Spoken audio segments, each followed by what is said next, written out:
Bonjour à tous, c'est Claire et bienvenue dans cette vidéo où je vais vous présenter un oracle qui s'appelle l'oracle de l'arbre celtique de Charling Hidalgo qui a été illustré par Jimmy Manton. Jimmy Manton, c'est celui qui a illustré énormément d'oracles, dont par exemple l'oracle d'Isis que j'aime beaucoup. Et donc là, il a fait des représentations d'arbres. Alors, il arrive dans une boîte comme ça, c'est une traduction. Donc il est sorti il y a pas mal de temps en anglais, mais voilà, nous on l'a en français. Je ne sais plus s'il date de 2018 ou de 2017.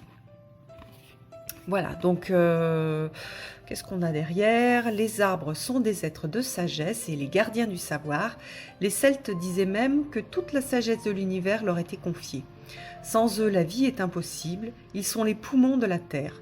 Fondé sur l'ancienne sagesse celtique qui vénérait les arbres en tant qu'êtres vivants et spirituels, cet oracle de 25 cartes magnifiquement illustrées vous permettra d'interagir avec eux. Voilà, prenez le temps de vous connecter aux arbres et de leur exprimer votre reconnaissance et ils s'adresseront à vous. Voilà, ils vous rappelleront comment vivre en relation juste avec notre environnement et vous aideront à vivre en harmonie avec notre terre-mère. Voilà, alors... moi, ce que j'ai trouvé d'intéressant avec cet oracle, c'est qu'il est basé sur l'ogam. Alors, l'ogam, qu'est-ce que c'est? L'ogam, c'est un alphabet, en fait, qui a été utilisé donc, en Irlande, sur les îles britanniques. Et donc, chaque lettre était liée à un arbre spécifique, sachant que les 20 premières lettres sont beaucoup plus vieilles que les 5 dernières, qui en fait datent du Moyen-Âge. Et les autres, je me demande si c'est pas début du Moyen-Âge, donc 5e siècle, ça faudrait que je revérifie. Donc, alors, après, on a une introduction qui est assez... qui n'est pas forcément basée sur des faits historiques, c'est pas une étude historique, donc il y a des choses où aujourd'hui les historiens se posent la question, mais plutôt sur une vision du monde et puis de la période New Age de cet ogam, de cet alphabet. Alors ce qui est important de faire, c'est toujours déconnecter le côté histoire, qu'est-ce qui est vrai au niveau historique, qu'est-ce qui est prouvé, qu'est-ce qui est peut-être vrai, qu'est-ce qui est prouvé qui n'était pas vrai, et puis l'utilisation magique que l'on peut en faire. C'est exactement la même chose qu'avec les runes ou avec le tarot, il y a beaucoup de choses qui sont racontées, et puis petit à petit, plus il y a de gens qui travaillent dessus au niveau historique, plus on a d'informations, et plus on s'aperçoit que, par exemple, les runes, c'est loin d'être prouvé que c'était utilisé à des fins divinatoires. Hein. On a même des bouts de preuves qui montrent le contraire. Mais ça ne veut pas dire qu'on ne peut pas les utiliser. Ça ne veut pas dire qu'elles ne sont pas intéressantes et qu'elles n'apportent pas une énergie qui est très intéressante. Là, c'est exactement la même chose. Donc là, l'auteur nous dit qu'elle incarne les enseignements spirituels et sages des anciens druides des îles britanniques.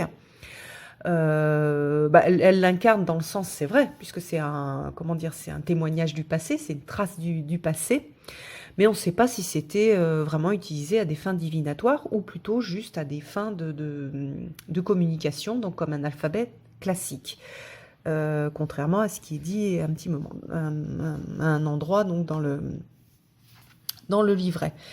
Voilà.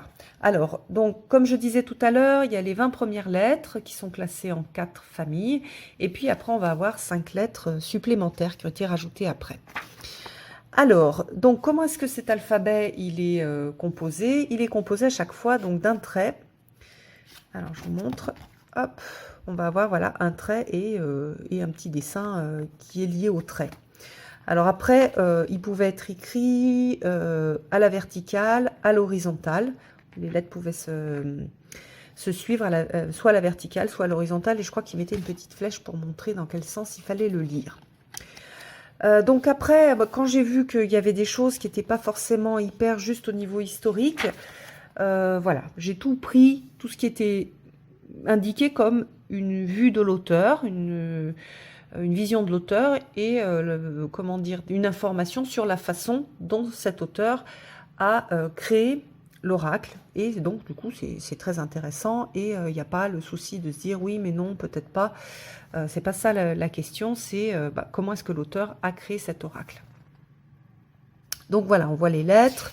Les Féadas, ce sont les lettres qui ont été rajoutées après. Et donc, voici les différentes lettres de Logam. Alors là, je trouve intéressant parce qu'à chaque fois, elle a donc remis le symbole.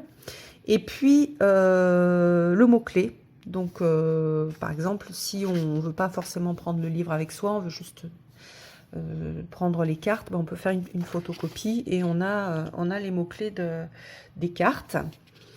Ensuite, on a l'arbre de naissance. Alors, chaque fois, elle a différencié l'hémisphère nord, l'hémisphère sud. Donc, ça, c'est pratique pour les gens qui ne vivent pas dans l'hémisphère nord ou dans l'hémisphère sud, si jamais il y avait eu que ça comme information disponible. Donc, par exemple, moi, je suis née le 12 février, donc mon arbre de naissance, c'est le saule. Donc, je peux faire un travail avec déjà cet arbre de naissance, voir ce qu'il m'apporte, quelles indications il m'apporte, quelles informations aussi il me donne sur moi, sur peut-être des choses liées à mon chemin de vie. Donc, je trouve ça très, très, très sympa.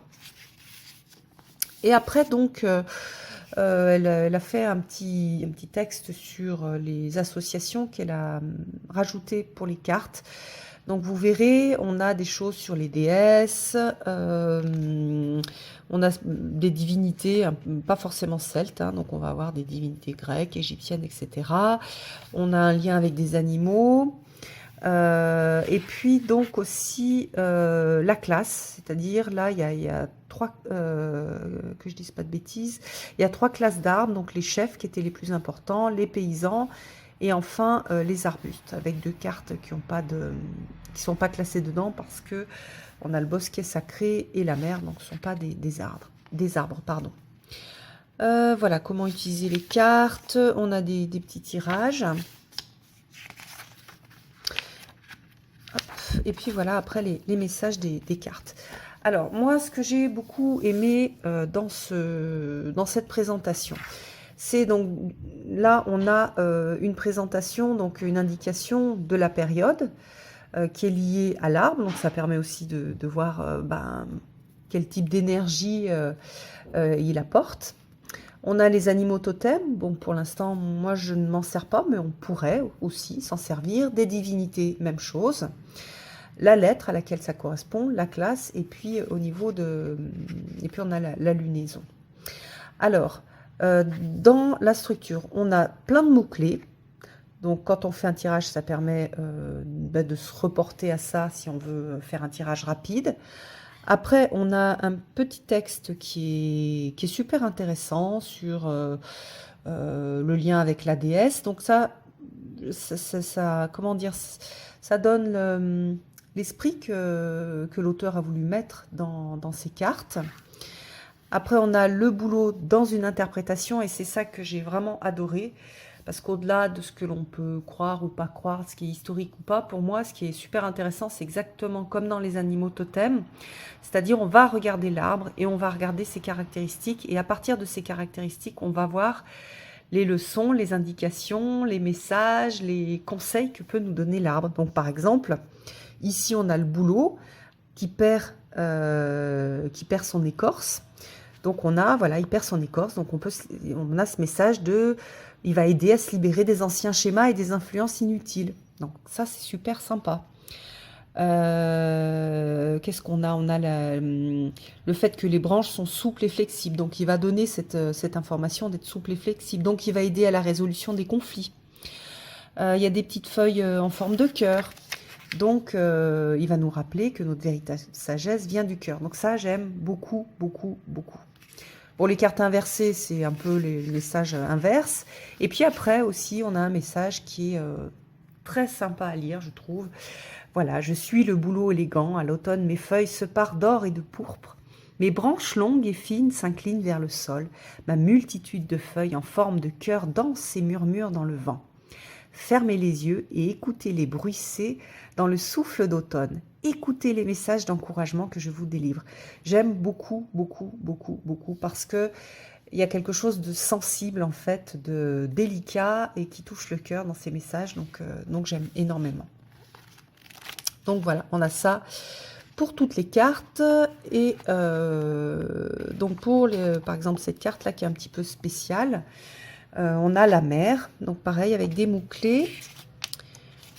Et on a aussi la même chose, hein, le message, je suis la mer, je suis la rivière, le lac, l'étang, le ruisseau, le fleuve, la voie d'eau, la mer et l'océan. Je suis le puits, je suis l'eau qui coule dans votre corps et votre sang.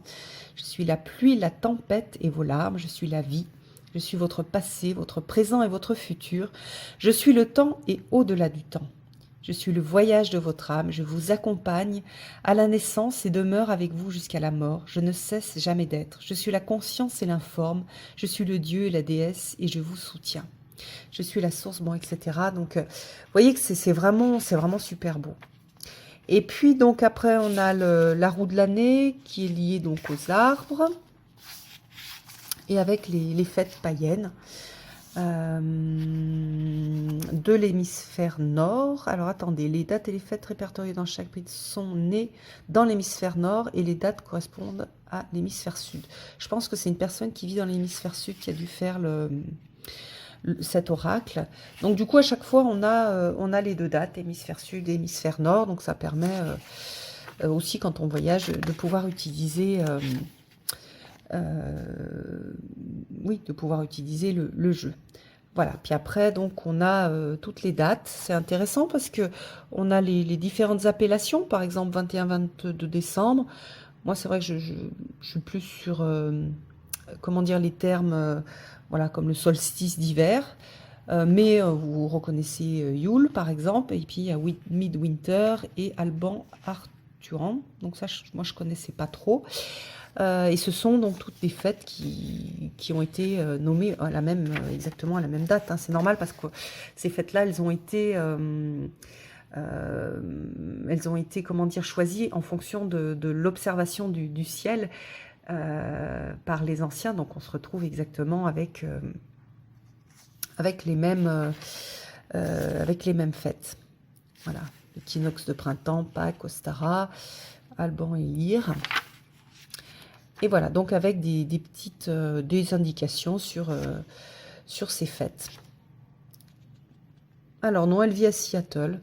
Bon, mais elle a l'air d'être assez, comment dire, sensible à cette idée d'hémisphère. Et puis donc on a le petit Jimmy Monton. Oui, parce que il est assez, assez jeune. Donc voilà, alors je vais vous montrer toutes les cartes.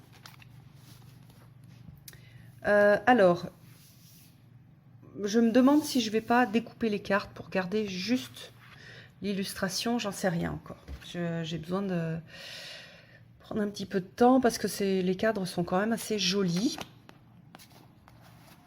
Mais je l'ai vu découper et j'ai trouvé que c'était vraiment super beau. Alors, donc on a le bouleau, et d'ailleurs dans le bouleau on a le commencement, c'est ce qu'on retrouve aussi dans les runes. Le sorbier, l'aulne, le saule, le frêne. Vous voyez, ce sont des arbres qui nous sont connus en fait, qui poussent en France, en tout cas, ou en Europe. L'aubépine, le chêne, le houx, le noisetier. Alors c'est très très joli, mais je sais qu'il existe des jeux sur les OGAM où on a des personnages en fait, où il se passe quelque chose, où il y a une scène, ce qui permet de mieux retenir le mot-clé. Parce que là, par exemple, on n'a aucune aide pour retenir la signification. Il faut utiliser le livre ou connaître très très bien le système de l'OGAM. Enfin, les significations de l'alphabet. La vigne, le lierre, le roseau, le prunelier, sureau, le sapin et le pin, l'ajon, bruyère et gui, peuplier et tremble, l'if, Alors, bosquet sacré, j'avais vu une association où je crois que c'était l'or, le métal or. Donc voilà, mais ici on a bosquet sacré, le fusain, ou buisson en fait. Oui, j'avais vu buisson aussi. Le fusain, le chèvrefeuille, magnifique ce chèvrefeuille. L'être et la mer. C'est pareil sur ces deux-là, j'avais vu autre chose, d'autres associations. Je crois que je les avais notées d'ailleurs dans le... Donc, ne vous étonnez pas si vous avez déjà des choses sur l'ogame. Oui, c'était la groseille. Là, j'avais eu la groseille et l'épine, et ici les noisetiers jumeaux. Donc, si vous avez déjà des jeux ou des livres, vous allez voir qu'il y a peut-être des petites différences, notamment sur ces dernières cartes. Donc voilà, sur des systèmes anciens, on n'a pas toujours quelque chose de consistant, enfin d'identique en fonction des sources. Et puis, ça n'a pas d'importance. Ce qui est important, c'est toujours de choisir un système et avant de tirer les cartes, et puis de rester collé à ce système-là. Donc voilà. Donc en résumé, je trouve le petit livre très bien fait parce que même si tout n'est pas exact au niveau historique, on a une très belle présentation de ce que l'auteur a pris en compte pour la réalisation de cet oracle. Pour chaque carte, on a vraiment des choses qui sont qui sont écrites, qui sont très intéressantes, très jolies, presque poétiques. Et puis voilà, ça nous transporte un petit peu dans cette relation avec les arbres, avec la nature. Il y a des propositions pour associer ça avec des dieux, des déesses, des animaux totems, donc c'est sympa aussi. Ce sont des propositions, on peut ou non les utiliser. Et puis les cartes, voilà, puis les cartes sont super jolies. Voilà, j'espère que cette vidéo vous aura permis de mieux connaître ce jeu, de décider si c'est un jeu qui vous parle ou pas. Et puis, ben voilà, je vous fais des grosses bises et je vous donne rendez-vous pour une prochaine vidéo. À bientôt!